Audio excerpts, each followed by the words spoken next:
investigators began the process of following up on that tip this morning, starting around 10 o'clock this morning, following up on that tip. And the tip was very specific. On October 4th, 2024, at exactly 10:07 in the morning, 23-year-old Kada Scott typed these words into her phone and hit send. The person on the other end, someone she called Kel, someone who would, in less than 12 hours, become her killer. But here's what nobody expected. When police finally uncovered the surveillance footage, when they traced the phone records, when they followed the digital breadcrumbs, they discovered something that should have every person in Philadelphia asking questions. This wasn't one person acting alone. The cameras don't lie. The evidence is crystal clear. Multiple people were involved in ending Kada Scott's life and disposing of her body. Yet today, as we speak, only one person sits behind bars. This is Crime Core TV, and what you're about to hear isn't just another true crime story. This is an active case where your attention, your awareness might be the difference between justice served and justice denied. Because somewhere out there, at least two people who helped murder Kada Scott are walking free. Maybe they're watching this video right now.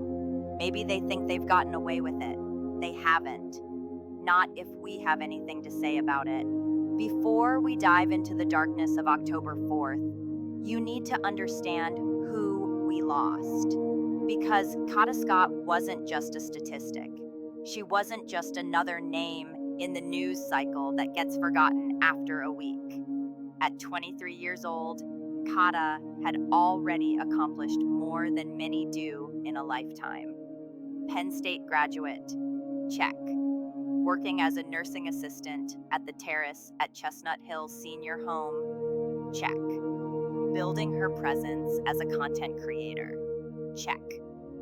She had that rare combination of ambition and compassion, the kind of person who could care for elderly residents during her shifts and then come home to create fashion content for her growing online following.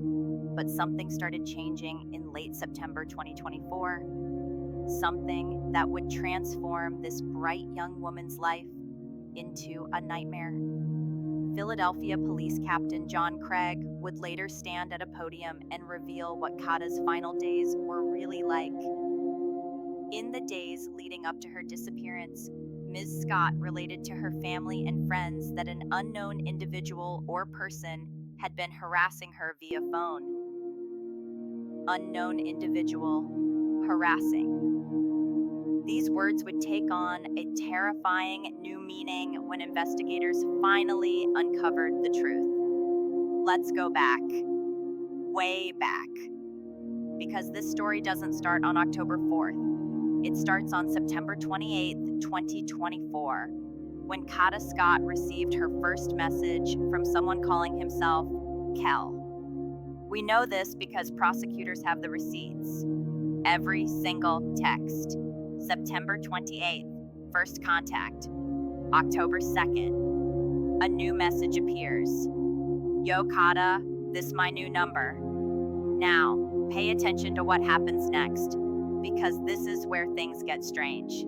Kada responds like any of us would. Who this? The answer, Kel. Kel. Remember that name. Because Kel is Keon King, a 21-year-old man with a violent history that should have had him locked up already. But we'll get to that system failure in a moment. October 4th, 10:07 a.m. This is when Kada sends those three words that investigators still can't fully explain. Kiddin' me again. King's response? Better be up to 12 hours. That's all the time Kada Scott had left. October 4th, 9:45 p.m. Kada leaves her family's home for what would be the last time. She's heading to her overnight shift, a routine she'd done countless times before. 10 p.m. to 6 a.m., helping elderly residents, providing care, being the compassionate person she always was. But tonight was different. She arrives at work, but something is immediately wrong. A coworker, someone who would become a key witness, notices Kada is on her phone, visibly agitated. And then, clear as day, the coworker hears Kada say 8 words that would become crucial to this investigation. "I can't believe you're calling me about this." Think about those words. Feel the frustration in them. Someone was pressuring her, pushing her, calling her about something that upset her enough that she couldn't hide it from her coworkers. What happened next defied all logic. Kada Scott, a responsible employee who never missed work, who had driven her own car to the facility, walked out. She left her car in the parking lot and walked toward a dark-colored vehicle that had just pulled up. The coworker watched as Kada approached the vehicle. The moment she got close, it drove off, fast, like whoever was driving had been waiting for this exact moment. 10:09 p.m. Kada sends her final text message. CM. Investigators would later confirm this meant call me. 10:15 p.m. Cell phone data places Kada's phone in the same location as another phone. A phone registered to Keon King. 10:24 p.m. Kada Scott's phone goes dark. Forever. 9 minutes. That's all it took. 9 minutes for a 23-year-old woman's entire future to be erased. But here's what the initial reports didn't tell you. Here's what investigators discovered that makes this case even more sinister. The night before Kada disappeared, October 3rd, just before midnight, a food delivery driver parks their 2008 Hyundai Accent to make a quick delivery. Engine running, hazards on, just another working person trying to make a living.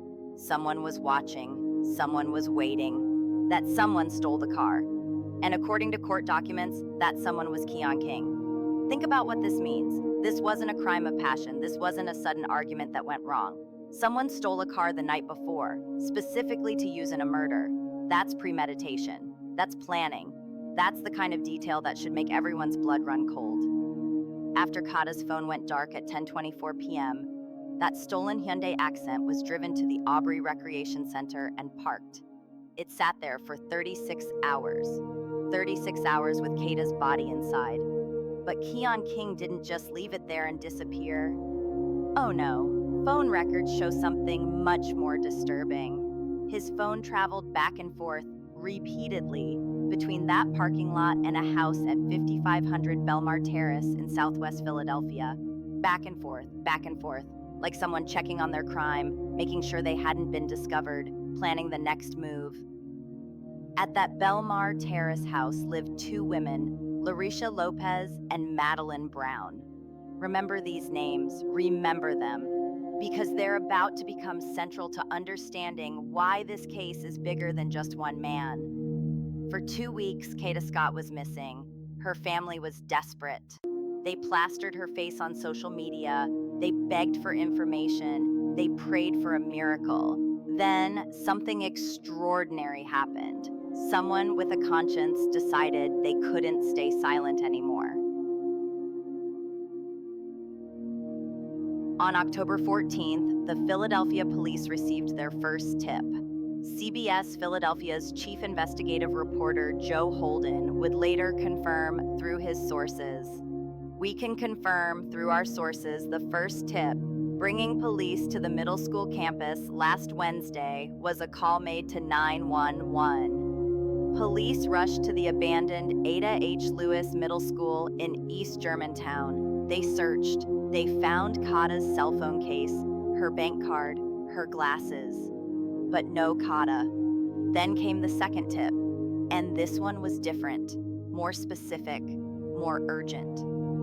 Joe Holden's sources revealed, it was then on Friday night our sources telling us police received an email tip with a more urgent directive, telling police go back to the middle school property and keep looking. The prosecutor would later elaborate on just how specific this tip was. Essentially, what the new tip was this weekend was, go back. It was, go back, she's there, look again. And they did give more specific details in terms of where to look, and ultimately that is what led us to her. Go back, she's there, look again. Someone knew exactly where Kada Scott's body was buried, and that someone finally decided that justice was more important than staying silent. October 18th, 2024, 10 a.m. Acting on that second, more specific tip, police returned to the abandoned school. They went to the exact area the tipster described, and there, in a heavily wooded section behind the building, they found freshly disturbed earth, a shallow grave. First Deputy Commissioner John Stanford would later stand before cameras and deliver the news that would break Philadelphia's heart. While conducting a search of the property, investigators discovered a shallow grave and recovered human remains believed to be those of Kada Scott. This is a heartbreaking development, and our thoughts are with Kada's family and loved ones during this extremely difficult time. The medical examiner would confirm what everyone feared but needed to know. It was Kada. The cause of death would be ruled a homicide. The bright young woman who had texted "kiddin' me again" just 2 weeks earlier was gone. But the evidence found at that scene, the surveillance footage that was about to surface, and the phone records that investigators were piecing together, they all pointed to one undeniable fact. Keon King did not act alone. October 5th, 11:39 p.m., 24 hours after Kada was killed. Surveillance cameras at the Aubrey Recreation Center capture a gold Toyota Camry entering the parking lot. This isn't the stolen Hyundai. This is Keon King's personal vehicle. License plate MSX0797. The same car police would later ask the public to help them find. Watch what happens next, because this is where the case takes a turn that should have everyone demanding answers. 2 people exit the vehicle. 2, not 1. 2. But wait, there's more. The surveillance shows a third person, the driver. They stay in the car while the other 2 get out. These 2 individuals don't just grab something and leave. They wait for 4 hours. From 11:39 p.m. until 3:56 a.m., they wait in the middle of the night in an empty parking lot, waiting for the perfect moment when no one would see what they were about to do. At 3:56 a.m., the cameras capture them approaching the stolen Hyundai. They open it. They remove something heavy, something large, something that requires 2 people to carry. The surveillance footage is clear. They're carrying this object toward the wooded area behind the abandoned school, the exact area where Kada's body would be found.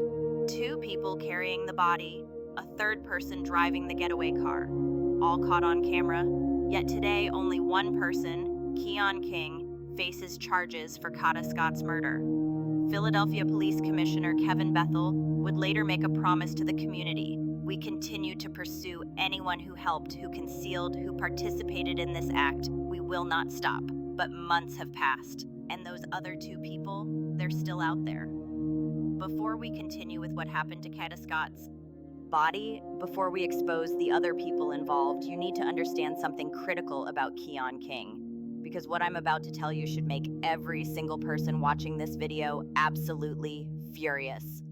This wasn't his first time. January 2024, 9 months before Kada Scott was murdered, Keon King kidnapped and assaulted another woman, and it was caught on video. Caught on video. The footage is chilling. It shows King peering through windows, knocking aggressively, while a woman inside screams for help. You can hear her terror. "Call the police! Go away!"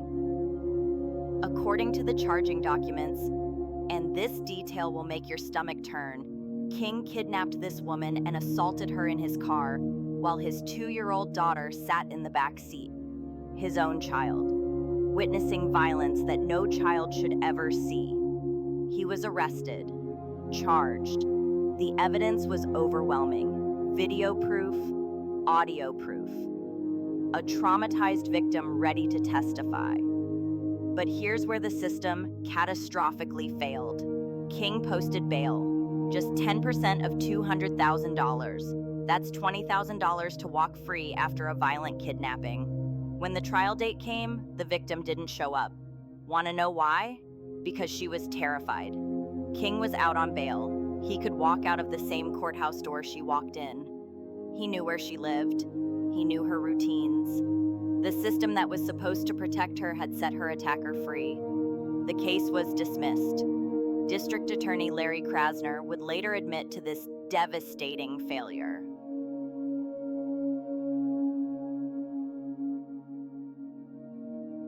Someone was going to extreme lengths to destroy evidence. Someone who knew exactly what forensic investigators look for. Someone who had done this before or had help from someone who had. CBS Philadelphia's Joe Holden confirmed through his sources. Charges connected to the torching of that Hyundai accident.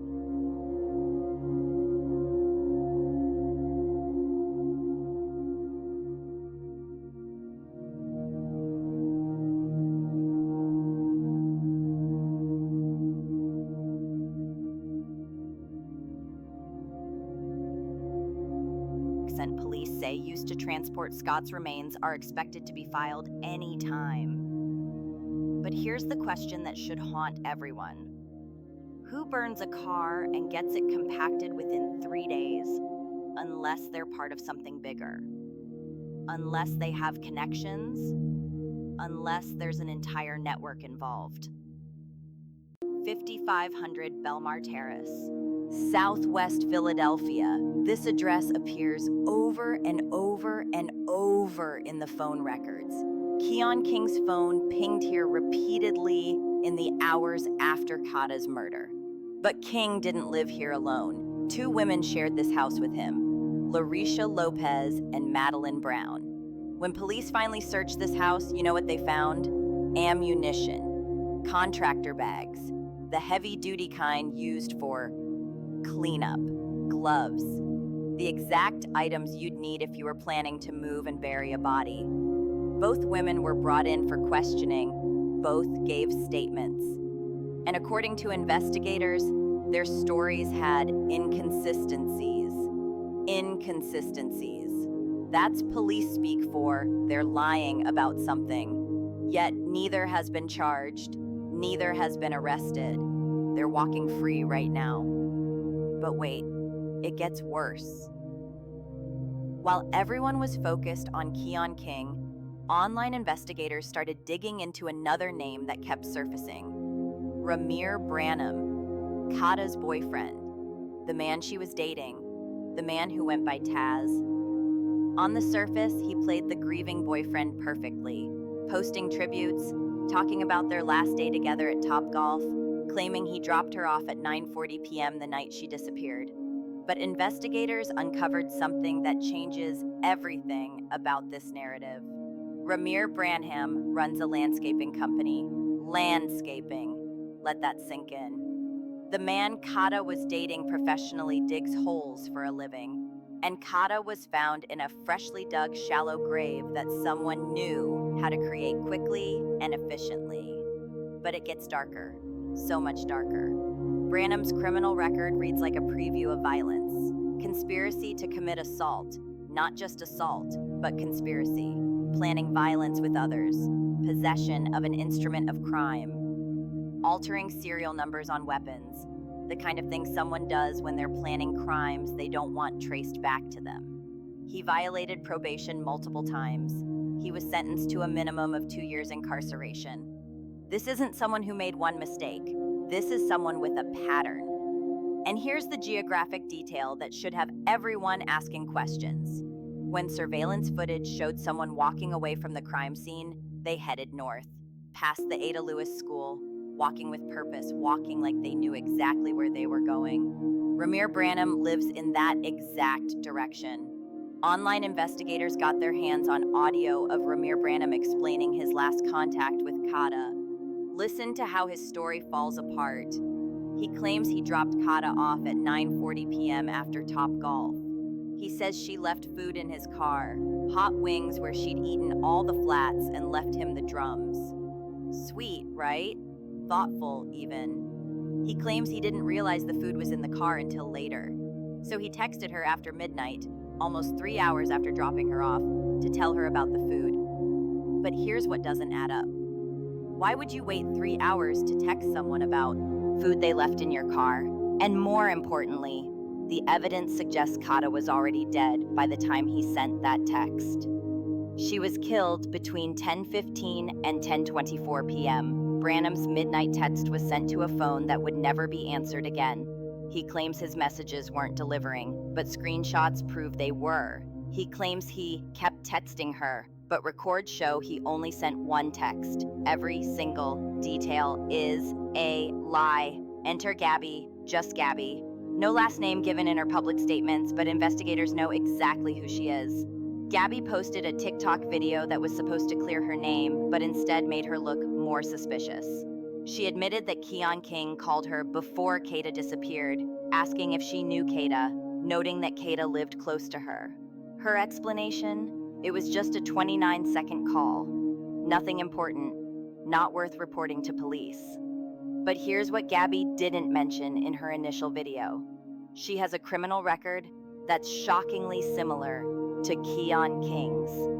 March 2024, just months before Kada's murder, Gabby was arrested and charged with possession of a weapon, making terroristic threats, conspiracy, assault, aggravated assault, endangering another person, conspiracy. There's that word again. The same charge that appears in Branham's record, the same charge King faces. It's like they're all part of the same violent network. Gabby is currently out on bond with a case pending. She claimed she couldn't leave school to talk to police because she had exams. But court records show she had special permission to travel for education because of her criminal case. And here's the detail that should disturb everyone. Gabby kept referring to Keon as the pharmacist. Not Keon, not her friend. The pharmacist. Street pharmaceutical dealing. That's what she meant. And that context changes everything about this case. Online investigators have been piecing together a theory that Philadelphia police won't confirm, but can't seem to deny either.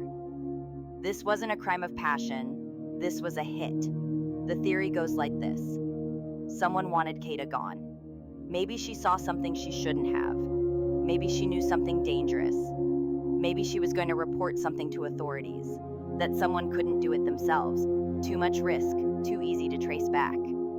So they hired Keon King, a man with a proven capacity for violence against women. A man who had literally gotten away with kidnapping before. The "kiddin' me again" text? Maybe it wasn't random. Maybe it was a reference to a previous threat. Maybe King had already tried something before, and this time he was hired to finish the job. It would explain the premeditation, stealing the car the night before. It would explain the multiple people involved, paid help. It would explain the methodical disposal. Everyone had their role. It would explain the burned car, destroying evidence of a professional hit. It would explain why no one else has been charged. They're building a bigger case, or they're letting killers walk free. During a press conference, prosecutors let slip something crucial about those anonymous tips that led to Kada's body. When asked about the tipster's identity, here's what they revealed. Obviously, we are investigating the tip and will continue to do that. But the tip was more specific than the first. It was very specific to go back, and it was more specific in terms of where to look. They're investigating the tip, not just grateful for it. Investigating it. Why would you investigate a tip that led you to a body unless you suspected the tipster was involved? Unless they had knowledge that only someone connected to the crime could have. Someone's conscience got the better of them. Someone who was there. Someone who helped bury Kada Scott but couldn't live with what they'd done. And that someone is still out there, probably terrified, probably wondering if they're next. Let's talk about what the prosecutors have charged versus what the evidence shows. Keon King faces over 20 charges, including murder, kidnapping, conspiracy, arson, abuse of a corpse, tampering with evidence, possession of an instrument of crime, conspiracy. That word means planned with others. The prosecution is literally admitting in the charges that other people were involved. The surveillance footage shows at least 2 other people. The phone records show communication with multiple numbers. The physical evidence suggests multiple crime scenes. Yet only King is in custody. District Attorney Larry Krasner's office claims they're building cases. But every day that passes, evidence disappears. Witnesses forget details. Security footage gets overwritten, and killers remain free. King's attorney, Shaka Johnson, revealed something during an interview that should make everyone pause. He said King's parents came to him before they knew their son was involved in this case. They came to me long before they knew their son was ever involved. His name was even swept up in this whole case. They had no idea. They thought that their son was in very little trouble. Very little trouble. Very little trouble. Their son had already been arrested for kidnapping earlier that year. What kind of very little trouble requires hiring a criminal defense attorney known for handling murder cases? Johnson has been practicing for 20 years. He's defended some of Philadelphia's most notorious criminals. And he admitted something stunning. He's never received this much backlash for representing someone. I'm not sure if it's the clickbait. I'm not sure why this particular case, why this one case. Because you cover news, you cover violent crimes. There are people getting killed on a daily basis in this community. A petition with over 10,500 signatures demands he withdraw from the case. The community is furious because everyone can see what's happening here. A violent criminal with good legal representation while his accomplices walk free. Every single day that passes without arrest is another day of agony for Kada Scott's family. Because they know what we know. They've seen what we've seen. The evidence is overwhelming that multiple people participated in their daughter's murder. Yet the silence from authorities about the other suspects is deafening. Let's be crystal clear about what we know versus what's being done about it. We know at least 2 other people helped move Kada's body. It's on video. We know someone drove the getaway car. It's on video. We know someone burned the stolen vehicle. Arson investigators confirmed it. We know someone provided the exact location of the grave. They sent the tip. We know multiple phones were communicating before, during, and after the murder. So where are the arrests? Where is the justice? Where is the explanation for why killers are walking free in Philadelphia right now? Philadelphia Mayor Sherelle Parker released a statement after Kada's body was found. Listen to these carefully chosen words. I pray that God will give the family a certain peace that passes all understanding to meet this moment. The city of Philadelphia is here to support them in any way that we can. We will continue to stay by their side. Peace? Peace? How can there be peace when the people who helped murder their daughter are still free? How can there be understanding when the city won't explain why they haven't arrested the accomplices caught on their own surveillance cameras? Support means justice. Support means arresting everyone involved. Support means explaining to this family why their daughter's life was worth so little that her killers can walk free. There are details about this case that haven't been released. Details that only investigators and the killers know. And that's by design. Law enforcement always holds back certain information. Information that only the real perpetrators would know. It's how they verify confessions. It's how they catch liars. It's how they build airtight cases. But here's what that means for OS. There's more to this story. More evidence, more connections, more people involved than even what we've uncovered. That concludes tonight's case. Another reminder of how quickly trust can break and how deeply betrayal can cut. If this story gripped you, like the video and subscribe to CrimeCore TV so you don't miss the next investigation. What part of this case shocked you the most? Tell me in the comments. Until next time, stay aware, stay safe, and stay curious.